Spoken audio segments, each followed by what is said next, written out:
lẹ́kẹ̀ ogún ọ̀rẹ́ rẹ̀ wọlé tọ̀ mí ò láì wọ pátá wá àtàrí àjànà kó yàrí mọ́ mi lọ́wọ́ à kì í ṣe ẹrù akátá mo ti gòkè mo ti sọ iye ojú mi tó dá ni mo rí pé ìdí ọ̀rẹ́ rẹ̀ ni mo kù lé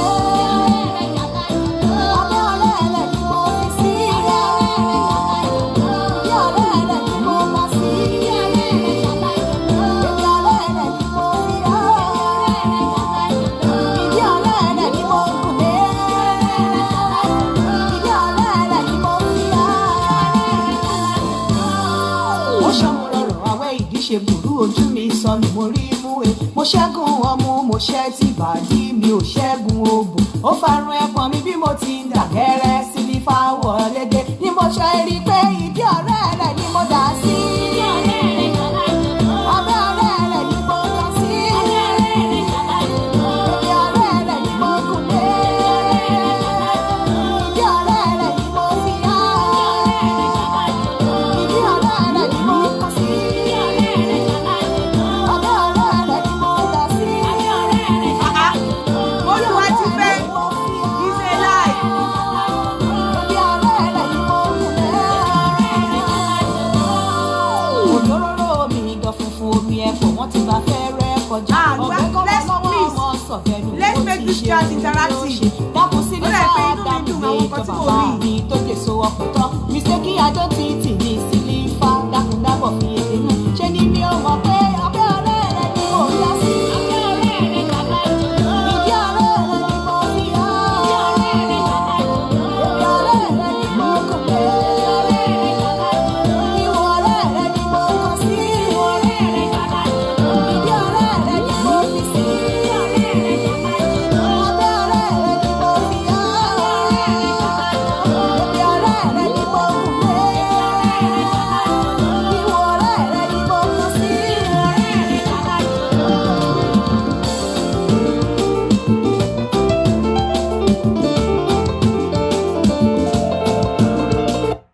Mo rí pé ẹ̀krọ̀lẹ̀ kú dédé wò ètò yìí ò ní pẹ́ rárá ṣe mọ̀ pé bọ́ọ̀ wà. I want us to make it interactive. Mo fẹ́ káwọn èèyàn ẹ jẹ́ ká jọ sọ̀rọ̀ ẹ má dáadáa mi.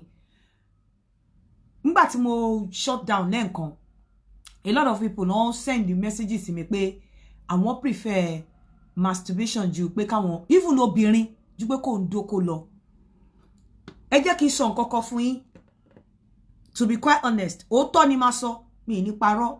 Mo kọ́kọ́ fẹ́ play àwọn nǹkan kan náà kí n tó sọ̀rọ̀ yẹn. Ọ̀rọ̀ yẹn ó lè sound dirty létí. Ó lè má go well. That's why I'm not talking about religion here. Keep me out of religion. Ẹ mọ̀ pé mi ò belong to any church or anything. So I am talking bí ẹni tó lọ́pọlọ. Mo dẹ̀ ń sọ̀rọ̀ pẹ̀lú nǹkan tí wọ́n kọ sílẹ̀ tó ní ẹ̀rí bí scientist. Ẹ má gbé religion wá sí bí ṣe mọ̀ pé mo dọ́lọ̀ dúró ní tálà kálítù lè láì. Let me play this. Ẹ kú ọjọ́ àǹtí Yínká. Àfi ìgbà tó pé tọ́pìkì tẹ́ ẹ mú wá ìgangan ìgbà tó pé mi gangan torí mi gangan lẹ ṣe mú tọ́pìkì wá.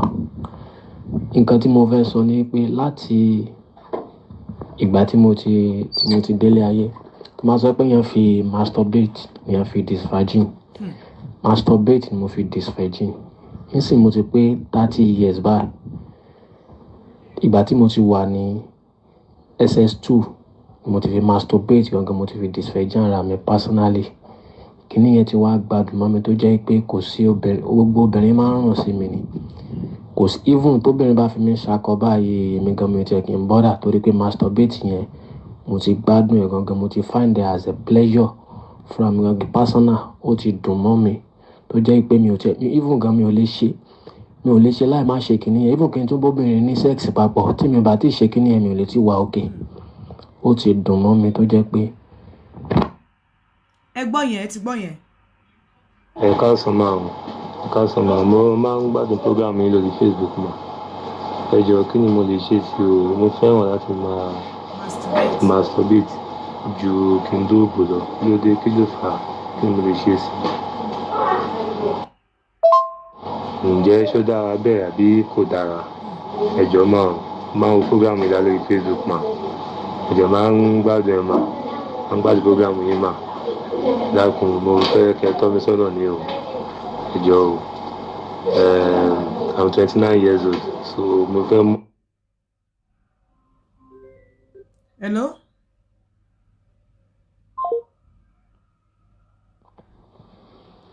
Ẹ káàsán. Èmi máa ń like máa masturbate fúnra Hey. mi.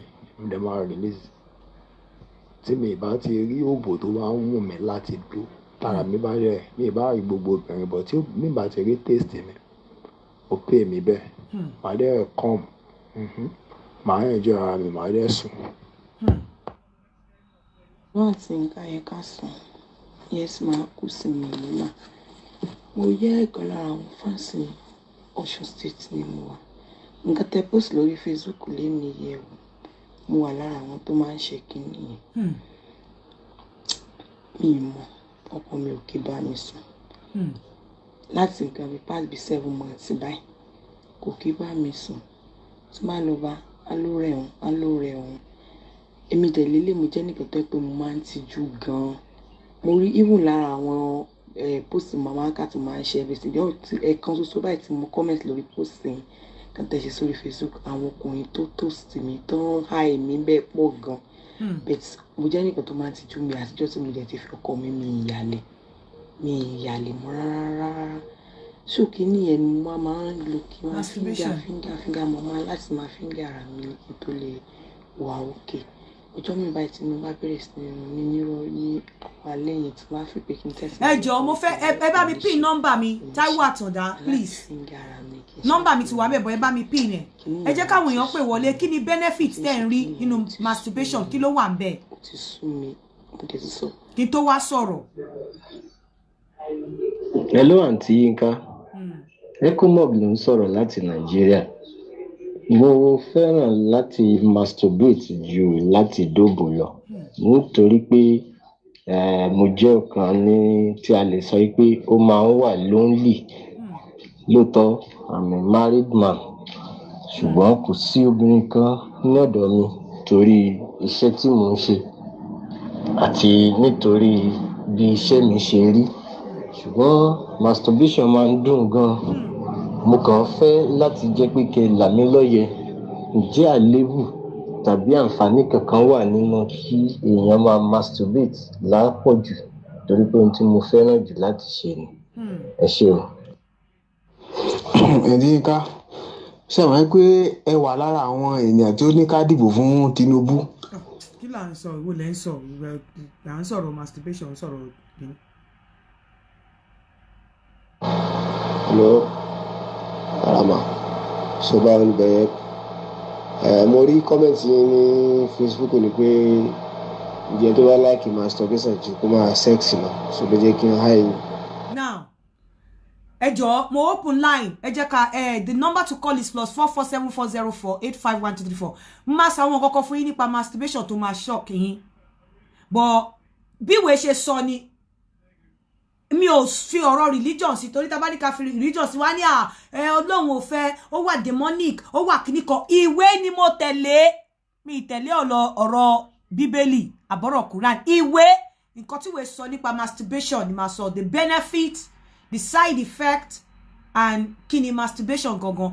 But the number to call is +447404851234. Ẹ má jẹ́ ká tọ́ra wa tá a bá kó 100 ọkùnrin sílẹ̀ hardly lẹ fi máa rí 10 tí ò kí masturbate. Tẹ́ bá kó 100 obìnrin sílẹ̀ yes ẹ sì lè rí 50 tí ò kí masturbate. But tẹ́ bá kó 100 obìnrin sílẹ̀ ọkùnrin sílẹ̀ hardly pẹ̀lú nǹkan tí mo rí hardly lẹ fi máa rí 10 tí kò masturbate. So kí wá ní ọkùnrin in fact àwọn ọkùnrin mi sọ fún yín pé ó sọ wípé àwọn prefer láti masturbate prefer láti masturbate ju àti dóbò lọ.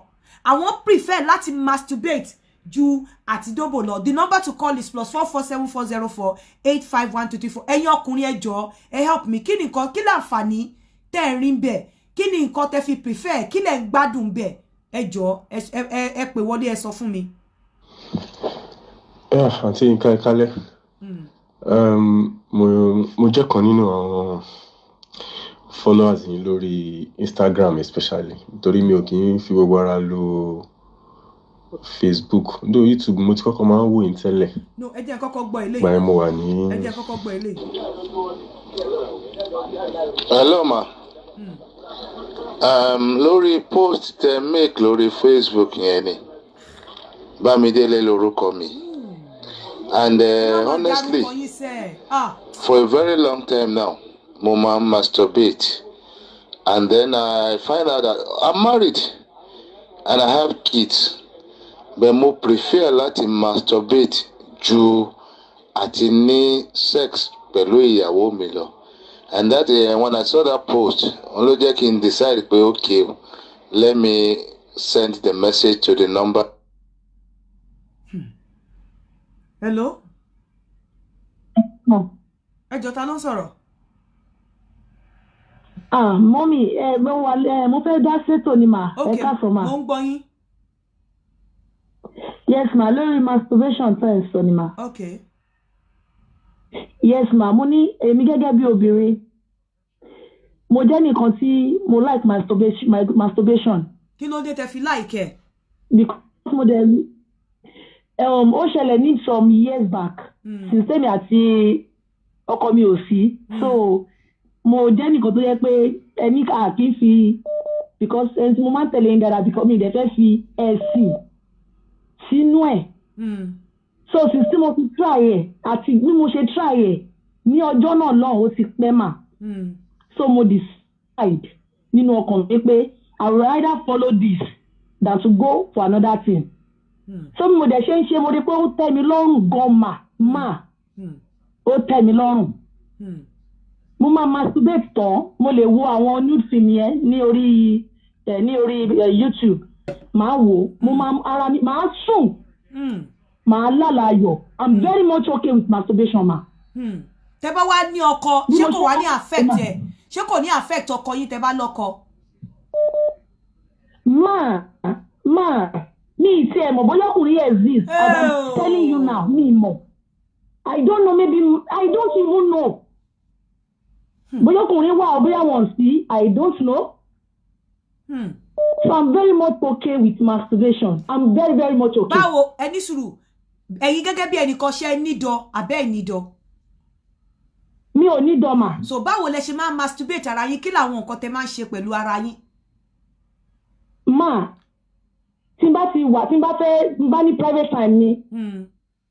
Mo ní this my G-spot mi mo ní. Ìgbà mi mo lè wọṣọ tí bá kówó mi kan orí ọyàn mi mà. Ara mi máa dìde ni. Kò sí nǹkan tí mo fẹ́ ṣe. So ibẹ̀ náà mo bẹ̀rẹ̀ ní kúkú nìkan ni mo dá wà. So ibẹ̀ yẹn náà ní ibẹ̀ orí sport mi mo lè anywhere mo lè wà lórí bẹ́ẹ̀ mo lè wà ní kitchen. Ṣé máa ń finger ara yín ni? Most times máa finger ma most times. Even kí n tó mú wọn wọ́n lọ because mo ní high this libido. Okay. Mo ní. So tí kí lè fi gbá issue yẹn nídìí. Mo kàn máa lọ tán mo ní àwọn blue film lórí phone mi. Màá kọ́ ra fi back ẹ̀ up ni mà. Ṣé máa ń lo any other sex toys? Yàtọ̀ sí ọwọ́ ara yín ṣe máa ń lo sex toys? I don't have any sex toy ma. I can only play with my breast and mo ní urge yẹn lára mà. Bára mi ṣe gbérí yẹn tí mi ò ní wear anything. I will just go straight to my phone and on that this video and this thing. Tí bá ti lè hàn yẹn. Èmi gan ti free pẹ̀lú ara mi nìyẹn. And I will come. I will in bed. Mo lè má clean up tissue nǹkan tí bá lò lórí bed. I will sleep straight. I will sleep. I will have a nice opening. Heart me ara mi máa wálẹ̀. Now, bẹ́ ṣe masturbate yẹn compare pẹ̀lú ìgbà tí wọ́n máa ń doyin ìgbà wo lẹ ń dámira jù? Ṣé ẹni tó ti doyin àbọ̀kọ yín ṣó á ń doyin as much as bẹ́ ṣe masturbate fúnra yín? Ma, mi ò ìgbà tọ́kùnrin sex mi I don't know maybe mo máa ń come. Mi ò kì í come because mo máa ń tẹ̀lé yín lára I'm one of your best fans. Tí mo ti mọ̀ yín bí 3 years ago tí mo ti tẹ̀lé yín. Ìgbà tí mo ti bẹ̀rẹ̀ masturbation yìí, I will come. Ṣé ọkọ ever mú yín come rí ni? Ọkọ ever mú yín come rí? Ọkùnrin ò ever mú mi come rí. Ọkùnrin ò ever mú mi come rí. Ẹni tí mo bí mo fún tó bá ti lè kì mí mọ́lẹ̀ báyìí gírígírí as in full satisfaction ara ẹ̀ mà. That's all. ẹ jẹ́ n gbé call mi. Hello. Hello. Hello, mo ń gbádùn. Ẹ káàsán sà. Nǹkan tí mo lérò pé ọ̀pọ̀lọpọ̀ ọkùnrin tó fi masturbate àwọn reasons yẹn pọ̀. Màá sọ ní kọ̀ọ̀kan tí mo lè sọ nípa ẹ̀. Okay. Àkọ́kọ́ náà gbogbo ọ̀rọ̀ yìí kórìíra ọ̀pọ̀lọpọ̀ ọkùnrin wọ́n kórìíra kó máa balẹ̀. Tó ń bá dẹ̀ rí ẹni tó ń wá nítòsí tí ara wọn tí kò ń wọ́n ṣe wọ́n lè masturbate. Ìkejì, obìnrin míì máa ń frustrate ọkùnrin láti ṣe bóyá ìyàwó bóyá ọkùnrin tí ń retí ìyàwó ẹ̀ àbó tí ń ṣe tíyàwó wá dé torí excuse kàbí kejì àbí kó torí nǹkan kan kó dì náà ọkọ ẹ̀ á rò pé kóun máa sọ bẹ́ẹ̀ tí kára ń wálẹ̀ kó dẹ̀ jáde. Ìkẹta ó ní pé ó ti wà bíṣọ́ àfọkùnrin míì tó ti rí pé bóyá obìnrin ti frustrate ẹ̀ rí bóyá wọ́n ṣáà ti ṣe nǹkan kan fún wa rò pé kí ni gbogbo nọ́ńsẹ̀nsì yẹn ẹlòmíì lè gbóbìnrin jáde bó lọ wọ́n ṣe fàájì àti pátí ó wá yá tásìkò tó gbádùn obìnrin sọ wípé kíní kan wọn ṣe á wò pé kí ló wà ń bẹ̀. Tí ó bá lẹ̀ tí ń dùn mọ́ ọkùnrin yẹn tó ti rò pé tẹ̀bí kò máa náwó àbí kò máa ṣe wàhálà ṣèbí kò kókó wá ṣe àbí kò ṣe kankan. ẹ̀yin gẹ́gẹ́ bí ẹnìkan ṣé wàá mọ̀ pé masturbation yẹn sà ó máa ń jẹ́ kéèyàn pa òbò tí ń gbà míì kò tiẹ̀ kí ń jẹ́ kó bò wúyàn do just like bí lady ṣe sọ pé òun ò tiẹ̀ mọ̀ bóyá ọkùnrin yẹn exist.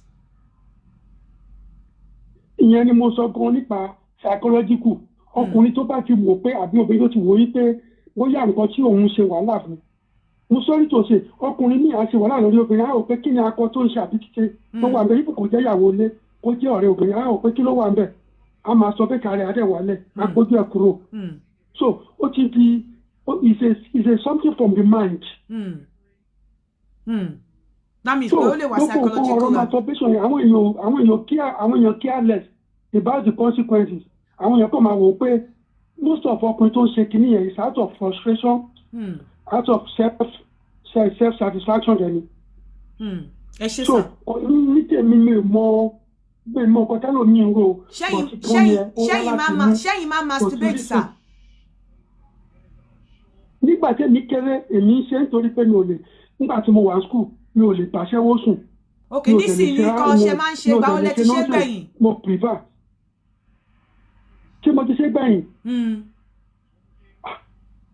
A ti bẹ́ẹ̀ tó 20 years tí mo ti kúrò ní school. Good ẹ ṣe gan ẹ jẹ́ ká gbé call mi mo ní pé àwọn èèyàn ń pè mí gan. Hello. Hello. Hello. Hello. Hello. Mo ti fẹ́ jayín kí la rí sọ sí ọ̀rọ̀ masturbation ṣẹ́yìn ṣe. Dáadáa. Kí lẹ rí sọ sí? Hello. Kí ló sun yín sí? Kí ló dé? Ohun tó máa ń fa ìmọ̀ sí ti máa ń wà lọ́wọ́ obìnrin náà tẹ́ǹtì. Ó yá lọ́wọ́ ìyàwó téèyàn ni. Ṣé ẹ mu kókó mà ní? Kí ló tẹ̀ ń sọ̀rọ̀ bẹ́ẹ̀ tó mu kókó mà? Ṣé ẹ mu kókó mà ní? Mi mọ̀ ọkàn. Kí ló sún ẹ̀yin? Kí ló sún yín dé masturbation? Kí ló sún yín tẹ́ fi masturbate ẹ̀yin? Èmi àti ìyàwó mi bá jọ ti ní ọ̀rọ̀ aṣọ kankan lọ́sàn-án tó ti obìnrin ẹmọ bóbìnrin ṣe máa ń ṣe náà tó bá ti fẹ́ dàbí ìgbà tó yẹ pé nìkan fẹ́ máa fẹ́ nìkan sákọ́. Ó bẹ́tà ká ọ̀rọ̀ ṣe lé jẹ́jẹ́jẹ́ láyé ara wa. So ní wo ìyàwó yín máa wà nílé ẹ máa lọ masturbate wọlé ti máa lọ masturbate ìyàwó yín bá wà nílé. À ń gbàdá bá ti ní ìṣù lọ́sàn. Kò bá dẹ̀ wá jẹ́ pé sẹ́ẹ̀sì la fi máa múra wa. Ká máa tá a bá fẹ́ parí ìjà ká parí ìjà tá a bá parí ìjà kó kọ́kọ́ dira ẹnu náà kẹ́mi náà dira mi mú lọ́tọ̀ọ̀tọ̀. Tá a bá fẹ́ tu yẹn tán àìhà wa padà wá fẹ́ tu ìjà ńgbà tí yẹn bá lọ náà ọkàn àti ẹ̀ kọ́kọ́ balẹ̀ náà. Lójú àti wálẹ̀ ara balẹ̀ àwa sùn ló ń ti wá. Sọ̀rọ̀ tó bá dẹ́kun tó ń ronú wàhálà àti ẹnìyẹn tó ń ṣẹlẹ̀ kankan tó máa ń jẹ́ méjì ọtí lọ́dọ̀ tó ní yẹn. Ok ẹ ṣé gan mo fẹ́ pe èèyàn kan kí n tó wá sọ nǹkan kan tó máa blow mind èèyàn lórí ọ̀rọ̀ masturbation.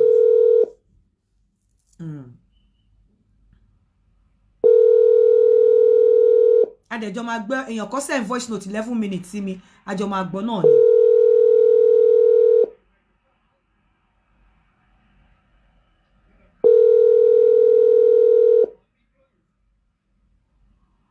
Akí ò gbé kọ́. Hello. Hello. Yeah, mo ń gbádùn yín. Ẹ̀yin like masturbation àbí? Bẹ́ẹ̀ni. Ṣé níyàwó ńlé? Bẹ́ẹ̀. So kí ló sún yín dé di masturbation?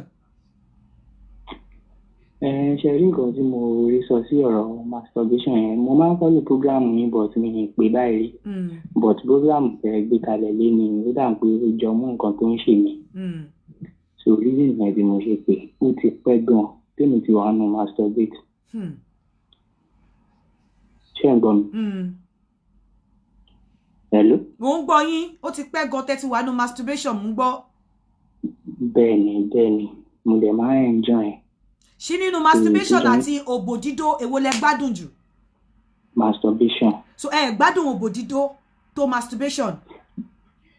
Tí mi ìbá róbò dídó mi mind kì í ṣáà ti masturbate. Okay, now tẹ́ bá wá ń dóyàwó yín, tẹ́ bá dóyàwó yín, ìjọ máa ń wù yín láti dámira or ẹ máa ń prefer láti lọ dámira pẹ̀lú masturbation?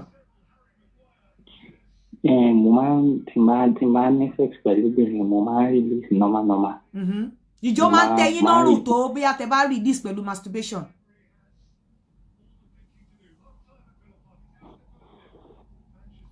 Hello? Ìjẹ́ kẹ́ release lásán, ìjọ tẹ́ yín lọ́rùn tó tẹ́ bá release pẹ̀lú masturbation? Nínú kẹ́ release orí obìnrin àbí kẹ́ release pẹ̀lú masturbation, ìwo ló tẹ́ yín lọ́rùn jù? Masturbation yẹn tẹ́ mi lọ́rùn. Kí ni reason? Kí ni ìgbádùn tẹ́ ń rí ńbẹ̀? Me, I don't know why. Mo kàn like masturbate. Ju òbò lọ. Mo ní ju òbò lọ àbí? Bẹ́ẹ̀ni. So tóbìnrin tíyàwó yóò bá fún yín lóbòdó sí mind because ẹ lè masturbate. Mi mind Ọlọ́run. Ìgbà míì gan tí máa toast obìnrin ta tó bá ń ṣe bíi tí máa masturbate báyìí máa kàn pé ṣé nǹkan tẹ́lẹ̀ ń ṣe bí ìní ti délé tí máa kàn lọ máa náwó tí ò ní ìtumọ̀. Okay. Bon.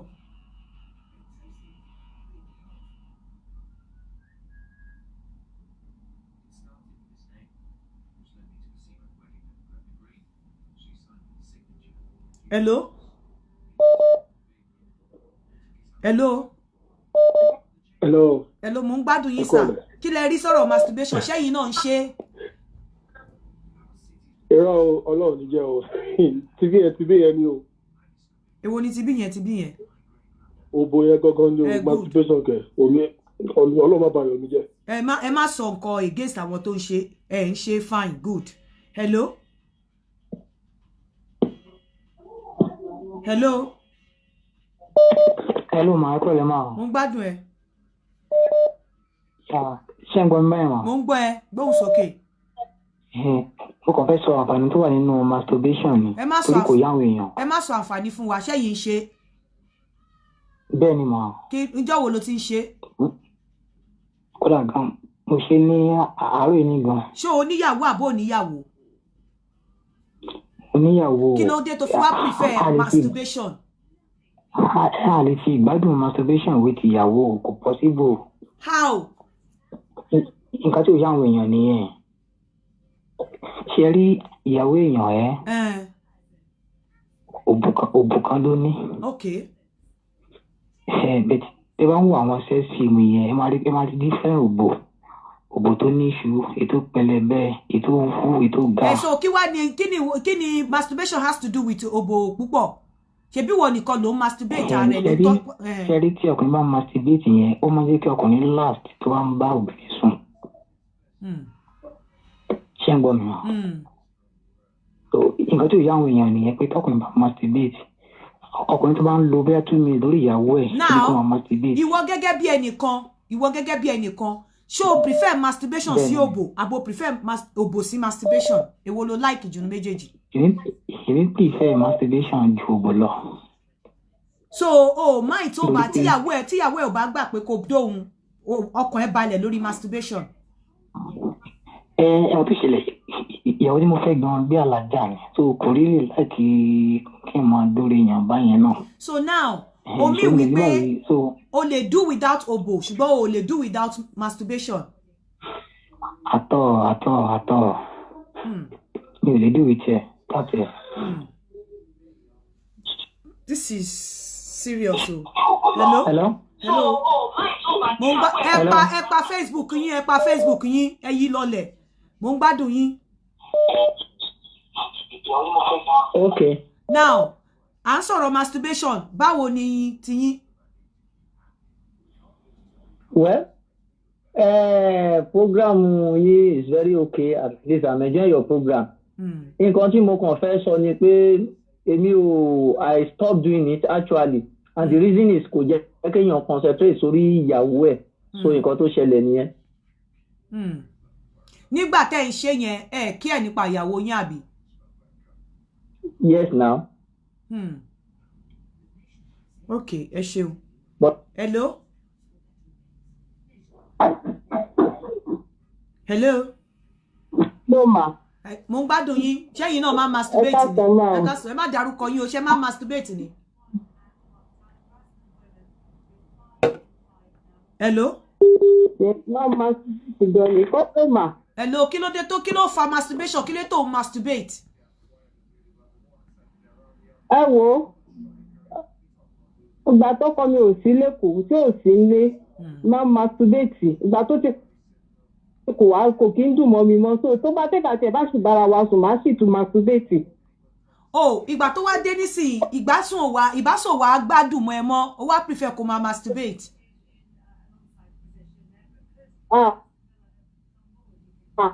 Kéèmì àti ẹ bára sùn tó ń sì máa tún wọnú yàrá máa tún masturbate. Ṣé kó tó bá bẹ́ẹ̀ sùn ò kí ń kọ́m ni? Mi kì í kọ́m o, àwọn títí bá masturbate fúnra wọn. Ṣé o kì í fọkọ ẹsẹ̀ àti kọ́m torí pé o fi pé o ní alternative o máa lọ masturbate, àbí kò kí ń dún ẹ débi pé o máa kọ́m, àbí o ní orgasm disorder torí àìsàn wà tó ń pè ní orgasm disorder. Ṣé o níyẹn ni, àbí wọ́n lo kì í kọ́m, àbí kò kí ń dún ẹ kọ́m? Mi kì í dé mi fẹ́. So èmi ni tí bá tẹ́ bá ní fọ́ọ̀n tó ń sì máa tún wá wọnú yàrá máa masturbate máa. Hello, mo láti round off now. Hello? Hello? Hello? Hello, mo ń gbádùn yín sá o. Kí lẹ rí sọ sí ọ̀rọ̀ masturbation ni? Lọ́dọ̀ tèmi, èmi máa ń ṣe. Reason àtẹ̀mí fi máa ń ṣe ni pé mo ti marry. Reason àtẹ̀mí fi máa ń ṣe ni pé kò ṣe gbogbo ìgbà tí bá fẹ́ ṣe ìyàwó mi máa wà available. Okay. Tẹ́ bá ní ó wà available kò wà ó wà related, ṣé pé wọn kì í gbà ni àbí wọn kì í sí around? Ó máa wà around. But kò kì í gbà. Nítorí pé a ní ọmọbìnrin láàrin àti bímọ obìnrin èyí ń sìn. Even so to the extent tó yẹ pé tá a bá fẹ́ ṣe gan, ó prefer ká lọ sínú pálọ̀ ju ká ṣe lórí bed.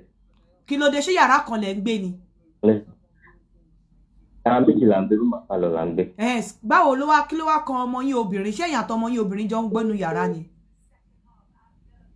Ṣé mo pé a jọ ń sórí bed kan náà? Àtọmọ yín obìnrin? My baby is just maybe 2 years. Bọ̀ ẹ lè ṣe bẹ́ẹ̀dì tiẹ̀ kékeré kẹgbẹ́ sẹ́gbẹ́ kan. Òun prefer kó jẹ́ pé kí gbogbo wa sùn sórí bed kan náà. Ó ní bẹ́ẹ̀dì tiẹ̀ lóòótọ́, but tó bá fẹ́ sùn lálẹ́ ó máa wá sórí bẹ́ẹ̀dì wa. Okay, so nítorí ẹ̀ nísìn, torí ìyẹn nísìn lẹ ṣe máa masturbate. At the point tí mi bá fẹ́ ṣe, by the time tó bá ń pẹ̀ tí ọmọ wa kó sùn, ó máa sùn lọ. A ní mo dẹ̀ gbádùn pé ká máa jẹ́yàn, ká tó ṣe kínní, ká tó dóbò. Okay. If you are available, you are available. If you are not available, now, I won't force you. Èwo lẹ̀yin wá prefer nínú masturbation àti òbò dídó? So far 13 ṣe. Èmi prefer òbò dídó. Okay. Èmi prefer òbò dídó. Tó bá wà regular, mo lè má. There was a point when I was still single that I told my girlfriend, I don't want to. But the koko is, you just have to be available. If you are available, tó bá wà available, there's kò koko tó máa mú mi pé okay o. No, enjoy pé okay, then lo strength me on you than me using it on myself. But but strength wo lẹ ń lò lórí masturbation ṣe bẹ́ẹ̀ kọ́ máa fi ọṣẹ ṣe soapy ni ẹ dẹ̀ máa fara yín ẹ̀ ní any strength gbà tẹ́ bá fẹ́ read tẹ́ bá fẹ́ ejaculate nìkan náà ni ó máa wà intense. Well, for me, I only do that to just release myself of the urge. Okay, sir. Hello? Yes. Hello? I'll quit over. Yeah, ẹgbọ́n sókè. Hello? Ṣé yín máa masturbate? Ṣé wà lórí program? Bẹ́ẹ̀ni, ṣé yín máa masturbate? Mi ò tí bá tẹ̀ masturbate kó bá wù mí kí n ṣe tó bá yẹ kó bí mo bá nídìí ẹ̀. Mi ò tẹ̀ máa ń release ní tèmi rárá tí n bá ti fojú kún kò báyìí. Àbí kí n tó bò gan-an. Ó jẹ́ lílá ni mo lè la òbò. Mo lè fi yẹn ó lè jẹ́ pé yẹn mo lè sọ pé ó jẹ́ bí masturbate sí mi. Kí n la tí n bá la mo lè dàmíra. Kí n má la kí n má fojú kan. Wọ́n á sọ pé wọ́n máa fokó mi ṣe àti n fi ṣeré látàrọ̀ dalẹ́. Ìran kan lè torí ẹ̀ jáde má kàn má dára mi láàmú ni. Ẹ ti ń bá rí òbò tí mo tẹ̀lé tó yẹ pé ó tó tẹ yes. That's good. Àdàmíra dáadáa. That's good. Now ẹ jẹ́ kí n sọ mo ní nǹkan kan tí mo fẹ́ sọ fún yín and nǹkan tí mo dẹ̀ fẹ́ sọ fún yín náà ni nípa masturbation as much as mi ní sọ nǹkan tí ìwé ò sọ nípa ẹ̀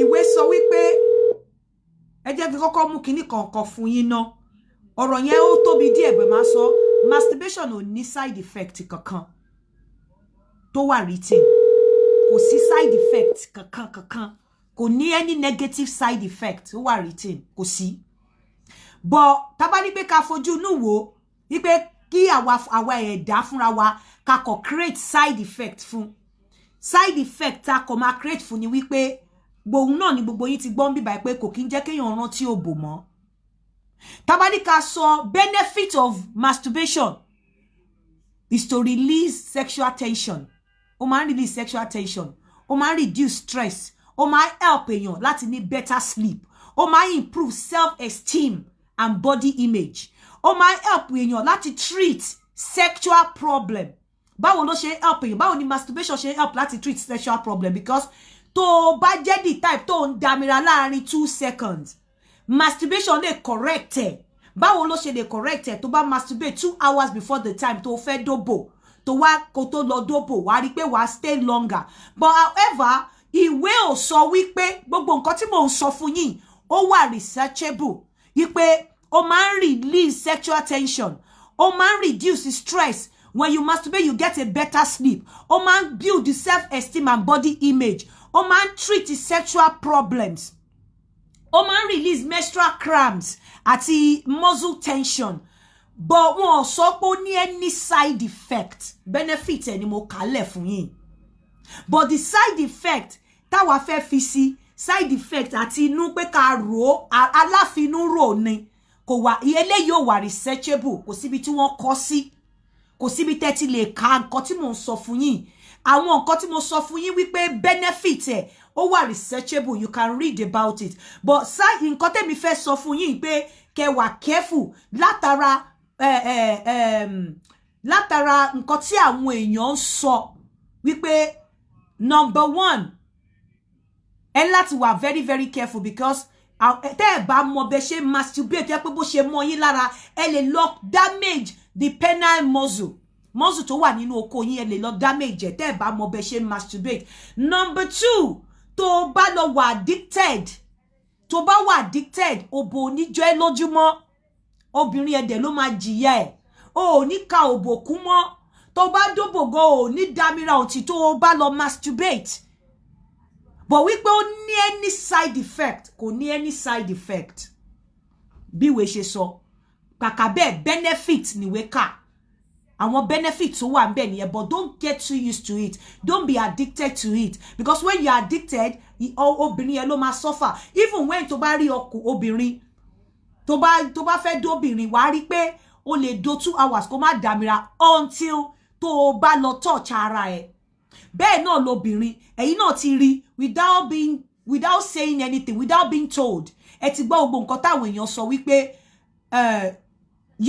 the penile muscle due to your sexual urge bó ṣe press ẹ̀ yẹn o lè lọ break ẹ̀ and ìwọ ọkùnrin ló máa face wàhálà ẹ̀ but yí pé bóyá any side effect, any negative effect, kò ní any negative effect, kò ní any side effect, kò kí ń pọ̀ jù, ìwé ló sọ bẹ́ẹ̀, kò kí ń pọ̀ jù, but side effect aláfinúrò pé tó bá ṣàánú ìyàwó ẹ, tó ṣàánú ọkọ ẹ, o ní máa masturbate. Ẹ̀yin obìnrin dẹ̀kẹ̀rẹ́, don't push your man to be addicted to masturbation. Ìwọ ló máa jìyà ẹ̀. Torí tí ọkùnrin, the benefits, one of the benefits fún ọkùnrin àtobìnrin ni wípé, because you know your body, you know where to touch. You know where you will touch, to ma sensitive, to ma feel that urge, to ma feel, you know your erogenous part. Nobody can know your body, no one can know your body better than you. So because tori o mo ara e, o mo bi to ma fọwọ́ sí, o mo bi to ma touch lára ẹ, o ma jẹ́ kí orgasm ya bí ejaculation yẹ kó wà intense, and that is what a man wants. That is what a lady desires. So to bá ti get used to it, to ti wà addicted to it. Obìnrin ò ní jọ ẹ́ lójúmọ́. Ọkùnrin ò ní jọ ẹ́ lójúmọ́. Tó bá tún wá fẹ́ ba yí ẹ̀jẹ̀ kó wá lọ jẹ́ the type lóbìnrin tó lè lo sex toys. Àwọn sex toys kan wà tó jẹ́ wípé bí àwọn kegel balls, bí àwọn tongue, àwọn this tongue, bí àwọn toys kan wà tẹ́ pé tó bá lò fún ara ẹ, o ò ní ráyè ọkùnrin mọ́. That is why I will not encourage people to be addicted to masturbation. But téèyàn kan bá sọ fún ẹ pé ó ní side effect, kò ní any side effect whatsoever. In fact, àwọn tó bá jẹ́ pé wọ́n máa ń ní erectile dysfunction, àwọn tí ọkọ wọn máa ń jẹ́ pé láàrin 2 minutes wọ́n máa ń tètè dà, ó better kọ́kọ́ masturbate 2 hours before the time tó máa dóbò, kọ́kọ́ da first àtọ̀, kọ́kọ́ dà síta kó tó di pé wọ́n lọ dóbò, á lè jẹ́ kí wọ́n pẹ́ díẹ̀ lórí obìnrin. But fún obìnrin náà, tóbìnrin bá ti get used to it, ìyẹn tí ẹ ló worse láti, because ṣe body obìnrin láti lè touch obìnrin kí ọkùnrin tó lè get the G-spot of obìnrin, pàápàá obìnrin tí ò ní clitoris, ó máa ń hard gan kó tó lè hit G-spot obìnrin tí ò ní clitoris, because tóbìnrin bá ní clitoris 70% sexual urge nìyẹn. Tó bá stroke clitoris ẹ, ó lè dàbíra lẹ́ẹ̀mejì lẹ́ẹ̀mẹ́ta kó tó di wípé ó ti ẹ̀dó rárá. Bẹ́ẹ̀ obìnrin tí ò ní clitoris, wọ́n máa ti fa clitoris obìnrin lọ, wọ́n ti gé 80% or 70% of the sexual of the sensitivity, wọ́n ti gé dànù, because wọ́n máa sọ wípé 8,000 nerves ló wà ní ìdọ̀ obìnrin kárì. So obìnrin tí ò bá nídọ̀, tó bá mọ̀ masturbate, ó lè tiẹ̀ fi lè ìfìyẹn help ọkọ ẹ̀ pé okay, kó máa finger rẹ̀ kó dẹ̀ máa do. And most of the time it's advisable wípé ìwọ obìnrin tó bá fẹ́ masturbate, tó dẹ̀ ti mọ̀ pé ọkọ ẹ jẹ́ the type tó máa ń tètè dámira, it is advisable kó masturbate lójú ọkọ ẹ, kó máa wù ẹ́, kó máa masturbate. Ó máa lè jẹ́ kí sexual urge kí okó ẹ le dáadáa, okó ọkọ ẹ máa le dáadáa tó bá masturbate lójú ẹ, tó ń finger rẹ̀ lójú ẹ, tó ń fídùn pẹ̀lú ọmú ẹ, pẹ̀lú ara ẹ lójú ẹ, ó máa jẹ́ kí sexual urge ọkọ ẹ, ó máa jẹ́ kó high dáadáa, especially ọkọ tó ti masturbate, tó ti kọ́kọ́ da first omira, tó yẹ pé ẹ ṣe fẹ́ wá dóra yín, but there's no side effect whatsoever nípa masturbation. But the side effect èmi ń fi sí alátorí dání, alátẹnu dání, aláfinúrò ni. It's not researchable, it's not written anywhere. But èyí tí mo kà fún yín wípé masturbation, the benefit ni wípé ó máa ń release sexual tension, ó máa ń reduce stress, ó máa ń jẹ́ kó ní proper sleep and better sleep, ó máa ń improve your self-esteem and body image, ó máa ń treat sexual problem. Báwo ló ṣe treat sexual problem? Tó bá ti kọ́kọ́ masturbate few hours before kó tó dóra ẹ̀, wá rí pé o ní experience kan tó ń pè ní bóyá okó ẹ̀ láàrin 2 minutes ó ti dámira, o ní sábà experience ẹ̀. So ó máa ń strengthen muscle tó wà around your pelvic and your anal area. Masturbation máa ń straighten muscle tó wà around your pelvic, because tó bá masturbate fún rẹ, ṣùgbọ́n kó tó bá fẹ́ come, ó máa ṣe gbogbo ṣe tó mí yẹn, wà rí pé ibi abẹ́ inú ẹ̀ máa wà tightened, gbogbo ibi ìsàlẹ̀ òbò ẹ̀ máa wà tightened, wọ́n ló ń touch ara ẹ̀. So masturbation man straighten muscle around your pelvic area and your anal area. Masturbation man stress, man reduce stress, man reduce sexual tension, man help with man treat sexual problems. Fún what man tete damira. But it only any side effect. Only any side effect. But my advice is that please don't get addicted. To ba fe masturbate. Make sure Jeko serve as a therapeutic means. Láti cure sexual problems. Make use of it, you know, in a therapeutic way. Not that o fẹ́ máa ṣe pé o fẹ́ bank le àbò fẹ́ gbọ́kànlé. Tó bá gbọ́kànlé o máa fi báyé obìnrin jẹ́, obìnrin tí ò bá mọ̀ masturbate. O máa fi báyé ọkùnrin jẹ́, ọkùnrin tí tó bá yẹ pé kò mọ̀ masturbate. Tó bá yẹ pé wo obìnrin masturbate o máa affect ọkọ ẹ̀. Tó bá yẹ pé wo ọkùnrin náà ló masturbate tó pa obìnrin tì. But both of you can make it of masturbation in a therapeutic way. Anything to bati out of being a therapeutic means, then forget it. If you want to masturbate, do it in a therapeutic way, such that my head sexual kini ẹ̀yin méjèèjì fẹ́ fi aid sexual performance in. Hello, mo block ẹ o. Ẹ̀yin méjèèjì fẹ́ fi help ara yín ni. Please, ẹ má ṣe ìsọta dam obu ẹ jàre kí ló gbé sábẹ́. Hello, therapeutically, masturbate in a therapeutic way. I recommend it's good, but don't make it an everyday thing. Even if you want to make it an everyday thing, do it with your wife, do it with your husband, do it with your partner. Don't make it as a substitute fún òbò.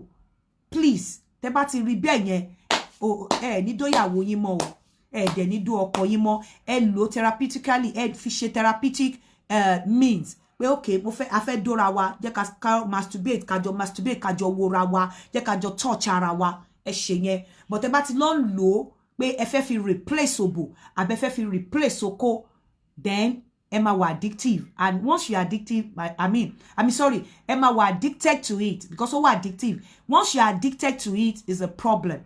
Your man will become useless and your woman will become useless. Àwa di pé bá dobo de ní dọ́là.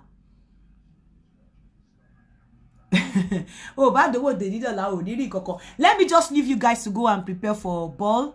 And tó bá di láàárọ̀ la máa drop bá ṣe máa ń dó àwọn obìnrin tó wà obese. The fact pé obìnrin wà obese àbí obìnrin tó bí extraordinarily kò mean wípé kò lè dóko.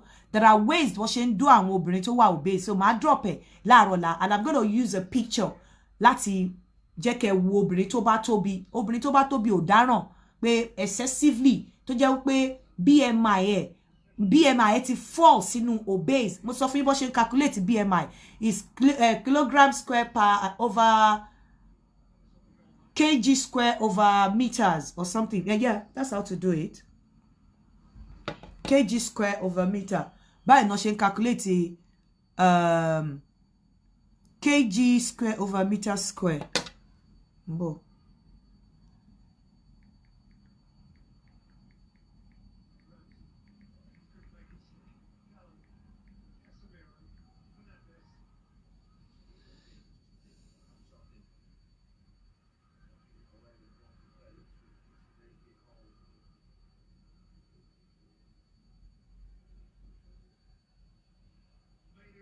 Weight over height. Formula move.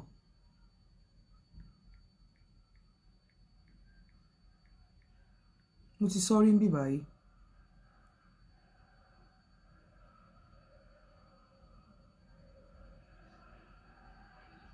Square of height. Anyway, mo ṣá mọ̀ pé kilogram over meter square ṣá ni.